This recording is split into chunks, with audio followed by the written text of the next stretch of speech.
ADC নির্বাচনে vote গ্রহণ পর্ব শেষ হতেই রাজনৈতিক অঙ্ক কষতে ব্যস্ত শাসক দল। সোমবার মুখ্যমন্ত্রী ডাক্তার মানিক সাহার পৌরোহিত্যে ত্রিপুরা প্রদেশ বিজেপির কার্যালয়ে অনুষ্ঠিত হয় এক গুরুত্বপূর্ণ পর্যালোচনা বৈঠক। বিশেষ করে ভোট পরবর্তী পরিস্থিতি ও সম্ভাব্য ফলাফল নিয়ে আলোচনা হয়েছে এই দিনের বৈঠকে। টিটিএডিসি নির্বাচনের জন্য গঠিত 15 সদস্যের নির্বাচন কমিটির সকল সদস্য, নির্বাচনী এজেন্ট, বুথ কমিটি এবং অন্যান্য সাংগঠনিক স্তরের প্রতিনিধিরা উপস্থিত ছিলেন বৈঠকে। বিভিন্ন স্তরের রিপোর্ট বিশ্লেষণ করে নির্বাচনের অভ্যন্তরীণ রিপোর্ট ভারতীয় জনতা পার্টির পক্ষে রয়েছে বলেও জানিয়েছেন মুখ্যমন্ত্রী ডাক্তার মানিক সাহা। তবে চূড়ান্ত চিত্র সামনে আসবে ফলাফল ঘোষণার দিনেই বলেও স্পষ্ট করে দেন তিনি। কালকে তো ইলেকশন হলো এডিসি, আজকে ইলেকশনের পরে এটা আমাদের সবসময় একটা মিটিং হয়।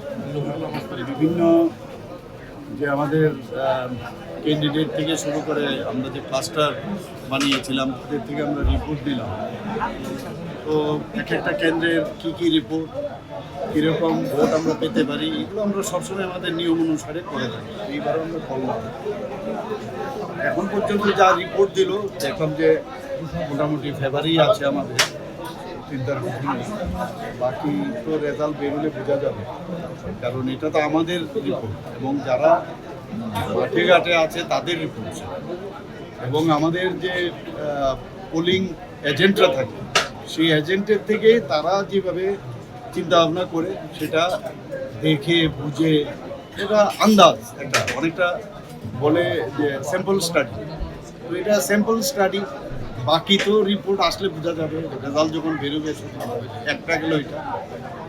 তো সেই অনুযায়ী আমরা দেখলাম যে এটা রিপোর্টটা ফেভারে আছে।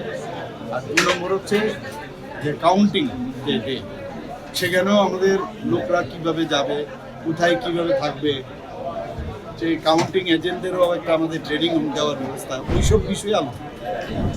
ভোট গ্রহণের দিন কিছু বিচ্ছিন্ন অনভিপ্রেত ঘটনার উল্লেখ করে ফলাফল ঘোষণার দিন সব রাজনৈতিক দলের প্রতি শান্তি ও সংযম বজায় রাখার আহ্বান জানিয়েছেন মুখ্যমন্ত্রী ডাক্তার মানিক সাহা। রাজনৈতিক দলগুলোকে আবার আমি আবেদন করব, আমরা শান্তির মাধ্যমে যেন সুন্দরভাবে, যেহেতু ইলেকশনটা 2-4টে ঘটনা হয়েছে, সেটাও কেন হবে, এটা সুন্দর একটা বাতাবরণের মধ্যে শেষটা যেন যার শেষ ভালো তার সব, সেটা যেন হয়। আমি আবেদন করব।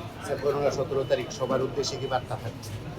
আমি তো বললাম যে সবার সহযোগিতা প্রয়োজন, এবং সুন্দরভাবে আমরা এই ডিসি ইলেকশন প্রশাসনের তরফ থেকে তো ওনারা সাহায্য করছে, আমরা পার্টির তরফ থেকেও তারা সমস্ত পার্টির যারা আছেন তাদের কাছে আমি এটাই বলবো যে আমি যে কথাটা বললাম যে শান্তির পরিবেশে যেন যে লাস্ট যে কাউন্টটা যেন হয়, এবং রেজাল্টের জন্য আমরা অপেক্ষায় রইলাম, এবং তাতে মানে সবাই যেন এই রেজাল্ট বেরোনোর পর আবার অনেকে কিন্তু অতি উৎসাহী হয়, সেটা যেন না হয়।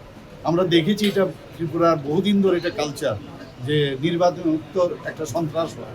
Please don't do it.